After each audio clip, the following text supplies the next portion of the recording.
Bismillahirrahmanirrahim. Assalamu alaikum. Today we are going to discuss about biological assays. Biological assays को discuss करने से पहले हमें पता होना चाहिए कि एसे किसे कहते हैं। ठीक है, एसे हम देखेंगे कि किसे कहते हैं। ऐसे हमारे पास कोई भी इन्वेस्टिगेटिव एनालिटिकल प्रोसीजर है या कोई भी टेक्निक है जिसको हम यूज़ करते हैं लेबॉर्ट्री मेडिसिन में, फार्माकोलॉजी में, इन्वायरमेंटल बायोलॉजी और मॉलिक्यूलर बायोलॉजी के अंदर। अब हम ये यूज़ किसके लिए कर रहे होते हैं कि हम कोई भी ड्रग सब्सटेंस या बायोलॉजिकल सब्सटेंस या ऑर्गेनिक सैंपल की या एनालिट की क्या करते हैं, क्वालिटेटिव या क्वांटिटेटिव एनालिसिस कर रहे होते हैं। क्वालिटेटिवली हम उसकी प्रॉपर्टीज़ देख रहे होते हैं, क्वांटिटेटिवली यानी कि हम उसकी डोज वगैरह उसकी क्वांटिटी को मेजर कर रहे होते हैं। तो ये बेसिकली एक ऐसे होता है। An assay is an investigative analytical procedure in laboratory medicine, pharmacology, environmental biology, and molecular biology for qualitatively assessing or quantitatively measuring the presence or amount of or the functional activity of a targeted entity। तो जो targeted entity है जिसको हम analyte भी कह रहे होते हैं, उसकी प्रेजेंस को हम देख रहे होते हैं कि आइदर गिवन सैंपल के अंदर हमारा एनालाइट या टारगेट इंटिटी प्रेजेंट है या नहीं है। अगर है तो उसकी फंक्शनल एक्टिविटी कितनी है, which can be a drug, biochemical substance और ऑर्गेनिक सैंपल। उसके बाद हम देखते हैं कि बायोलॉजिकल एसे या बायो एसे क्या होता है। Bio as the name indicate living system को होगा कोई ना कोई, और ऐसे मतलब टू टेस्ट। ऐसे का मतलब ये होता है कि टेस्ट करना, जो भी हमारे पास एनालाइट है या सैंपल है उसको टेस्ट करना कि वो सैंपल के अंदर मौजूद है या नहीं। अगर है तो उसकी एक्टिविटी कितनी है, उस कितनी क्वांटिटी के अंदर मौजूद है। तो बायोलॉजिकल ऐसे जिसके अंदर हम लिविंग सिस्टम को यूज़ करते हैं, कोई भी सूटेबल बायोलॉजिकल सिस्टम को यूज़ किया जा रहा होता है, जैसे कि एनिमल्स हैं, कोई टिश्यूज़ हैं या माइक्रोब्स वगैरह हैं। इनको यूज़ करके जो डिफरेंट सब्सटेंसेस हैं उनको एनालाइज किया जाता है। अब इसका प्रिंसिपल क्या है बायोलॉजिकल ऐसे का, इसके अंदर बेसिकली हम कंपैरिजन कर रहे होते हैं अपने टेस्ट सब्सटेंस की। ठीक है, किसके साथ कर रहे होते हैं, स्टैंडर्ड प्रिपरेशन के साथ। ठीक है, जो टेस्ट सब्सटेंस है उसको कंपेयर कर रहे होते हैं स्टैंडर्ड प्रिपरेशन के साथ। स्टैंडर्ड प्रिपरेशन अब कौन सी है, ये किसी भी कंट्री के अपने स्टैंडर्ड्स हो सकते हैं, जैसे कि ब्रिटिश फार्माकोपिया है, यूरोपियन फार्माकोपिया है। ठीक है, और उसके साथ जो भी हमारे टेस्ट सब्सटेंस है उसको कंपेयर कर रहे होते हैं स्टैंडर्ड के साथ कि उनकी डोजेस पे, किस डोज पे कितना इफेक्ट आ रहा है। बायो एसे की डेफिनेशन यहाँ पर बता दी हुई है कि इसको हम डिफाइन करते हैं किस तरह से कि कोई एस्टिमेशन है या डिटर्मिनेशन ऑफ कंसंट्रेशन और potency of a physical, chemical or biological substance by means of measuring and comparing the magnitude of the response of test with that of standard over a suitable biological system under standard set of conditions. तो set of condition जैसे कि कोई temperature है या फिर कोई आप कह लें कि न्यूट्रिएंट्स हैं वो प्रोवाइड कर दिए जाते हैं बायोलॉजिकल सिस्टम को, और फिर एक ख़ास पीरियड ऑफ टाइम के अंदर हम टेस्ट परफॉर्म करते हैं, और जो हमारे पास टेस्ट सैंपल है उसको स्टैंडर्ड के साथ या रेफरेंस के साथ कंपेयर किया जाता है। In bioanalysis, the response produced by the test compound is compared with that of standard. The way similar other analytical methods, but here our biological systems is involved in determination. तो यहाँ पर हम biological systems को use कर रहे होते हैं। तो अब क्वेश्चन आगे आता है कि हम बायो ऐसे टेक्निक्स को यूज़ क्यों करते हैं, इसकी एप्लीकेशंस क्या हैं। एक तो हम फार्माकोलॉजिकल प्रॉपर्टीज़ को मेजर कर रहे होते हैं, जैसे कि अगर हम देखें तो जनरल पहले मैं आपको बता देती हूँ कि हम किस लिए यूज़ करते हैं।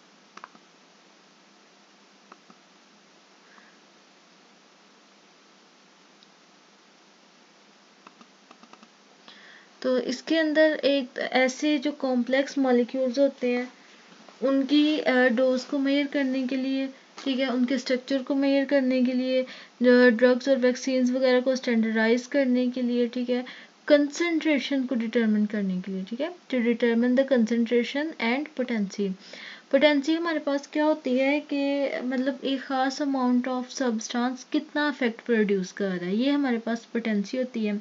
अगर हम इन टर्म्स ऑफ ड्रग बात करें तो कुछ ड्रग्स हमारे पास पोटेंट होती हैं, कुछ हमारे पास ज़्यादा पोटेंट होती है, कुछ लेस पोटेंट होती हैं। तो अगर हम कह रहे हैं कि एक ड्रग जो है वो पोटेंट है, तो इसका मतलब क्या है कि वो लो डोज के ऊपर भी मैक्सिमम इफेक्ट जो है वो शो कर रही होती है। ठीक है, the drug is said to be potent if it is producing maximum effect at minimum dose.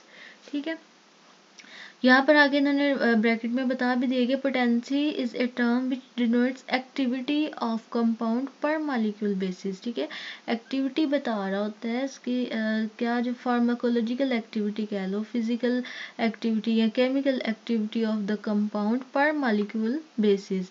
तो compound shows better activity at minute concentration greater is the potency. ठीक है, पोटेंसी ग्रेटर होगी, ज़्यादा होगी अगर वो बेटर एक्टिविटी शो कर रहा है एट माइन्यूट कंसेंट्रेशन। ठीक है, माइन्यूट कंसेंट्रेशन मतलब small concentration, and if its activity is low at lower concentrations lesser its the potency।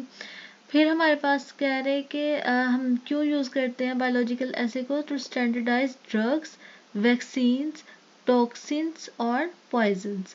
ये सारे जो सब्सटेंसेस का बताया गया, वैक्सीन्स, ड्रग्स, टॉक्सिन्स या फिर पॉइजन्स, इसके अलावा डिसइंफेक्टेंट्स और एंटीसेप्टिक्स, इनको स्टैंडर्डाइज करने के लिए हम यूज़ करते हैं बायोलॉजिकल एसेज को।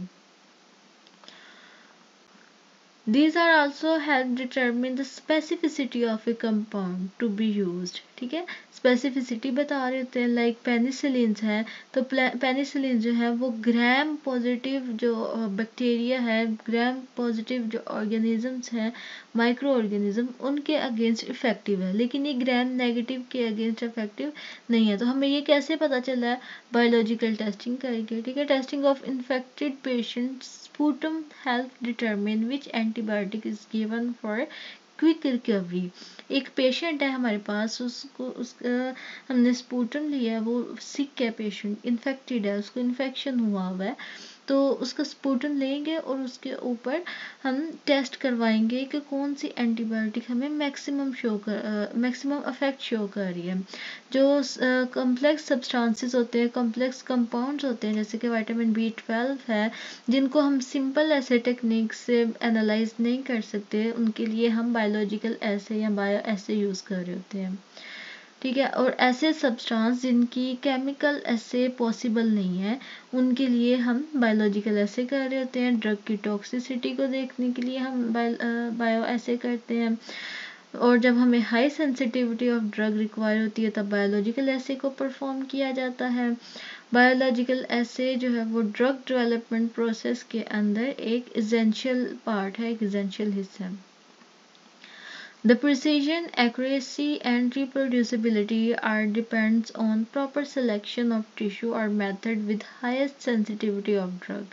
अगर हम टाइप्स की बात करें तो हमारे पास दो तरह के बायो ऐसे होते हैं, एक होता है क्वांटल ऐसे और दूसरा हमारे पास होता है ग्रेडेड डोज रिस्पॉन्स ऐसे।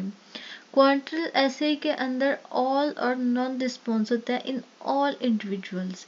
जैसे कि एग्जांपल दी गई है, डिजिटालिस इंड्यूस्ड कार्डिक अरेस्ट इन गिनी पिग्स और हाइपोग्लाइसेमिक कन्वर्जेंस इन माइस बाय इंसुलिन। ठीक है, अब ऑल एंड नॉन रिस्पॉन्स का क्या मतलब है कि अगर कोई ड्रग हम देते हैं किसी बायोलॉजिकल सिस्टम के अंदर या किसी ऑर्गेनिज्म को, तो उसके अंदर ऑल और नॉन रिस्पॉन्स आएगा। मतलब कि अगर उसके अंदर मसल कंट्रैक्शन हो रही है तो वो जितनी मर्जी हम मतलब इफेक्टिव डोज दे लें उसको, उसके ऊपर उसे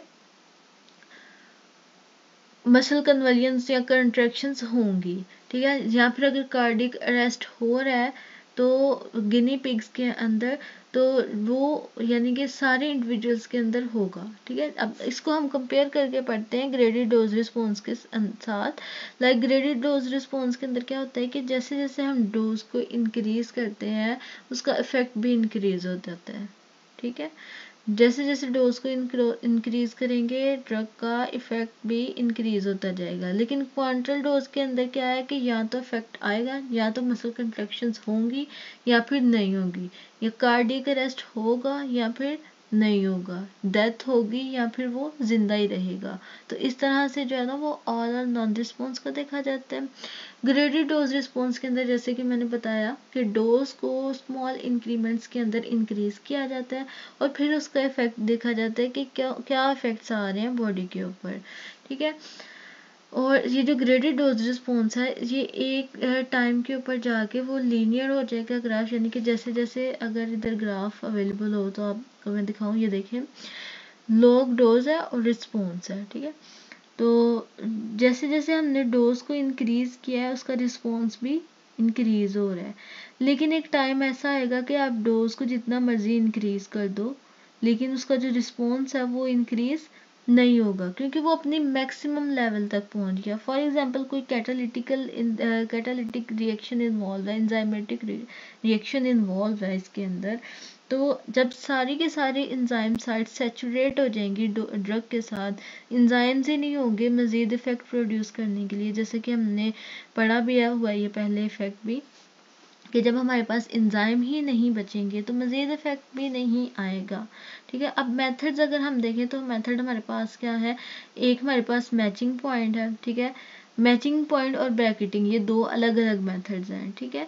उसके बाद इंटरपोलेशन मेथड है और इसको मल्टीपल मेथड भी कहते हैं, जिसके अंदर 3 पॉइंट है, 4 पॉइंट है, 6 पॉइंट ऐसे भी आ जाते हैं।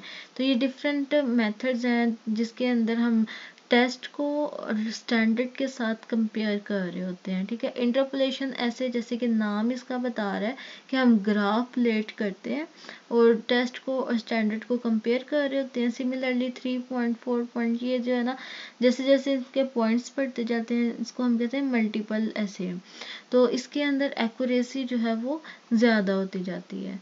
So it was a general introduction about bioassay। अब बायोएसे सिस्टम्स और टेक्निक्स हम देख लेते हैं हमारे पास कौन कौन सी हैं, ठीक है। तो ये जो बायो सिस्टम्स हैं, बायोएसे सिस्टम्स हैं, ये वेरी करते हैं, डिफरेंट होते हैं। किस बेस पे डिफरेंस होते हैं, बायोलॉजिकल सिस्टम जैसे कि एनिमल बेस्ड हो सकते हैं, ठीक है, जैसे इसके अंदर माउस है, रैट है, गिनी पिग्स है, रैबिट्स वगैरह हैं। प्लांट बेस्ड हो सकते हैं, ये प्लांट बायोएसे होते हैं, ठीक है। इसके अलावा माइक्रोबायोलॉजिकल ऐसे होते हैं या सेल बेस्ड ऐसे हो जाते हैं जिसके अंदर हम बैक्टीरिया, फंजाई और कल्चर सेल वगैरह को यूज़ कर रहे होते हैं। अब अगर हम देखें कि बेस्ड ऑन टेक्निक्स, टेक्निक की बेसिस पे in vivo inside the body, in vitro outside the body, या फिर टेस्ट ट्यूब के अंदर जो हम लेबोरेटरी के अंदर कर रहे होते हैं एनालिसिस, या फिर एक्स वीवो इसके अंदर हम कोई सेल्स या टिश्यू को बॉडी से निकालते हैं और फिर लैब के अंदर जो भी हमारी स्टडीज़ हैं वो परफॉर्म कर रहे होते हैं, ठीक है। तो यही एक्सप्लेन किया गया है, आप इसको एक दफ़ा अच्छे से समझ लें, पढ़ लें। जिस चीज़ की समझ नहीं आती वो आप मुझसे पूछ सकते हैं। नेक्स्ट जो है हम कंटिन्यू करेंगे अपनी नेक्स्ट वीडियो में, जिसके अंदर हम देखेंगे बायोलॉजिकल एसे ऑफ एंटीबायोटिक्स है, इंसुलिन इंजेक्शन है, डिजिटैलिस का है और विटामिन डी का है। पोटेंसी को हमने देख लिया है और स्टैंडर्ड की प्रिपरेशन हम कैसे कर रहे होते हैं, ये हमें स्टैंडर्ड्स दिए गए होते हैं, उनके अकॉर्डिंग हम कर रहे होते हैं। So it was all about today's lecture. Hope कि आपको समझ आई होगी। जिस चीज़ की समझ नहीं आई आप मुझसे कमेंट सेक्शन में पूछ सकते हैं। I will definitely reply to your questions. Thank you so much for watching and do not forget to subscribe my channel. Take care. अल्लाह हाफिज़।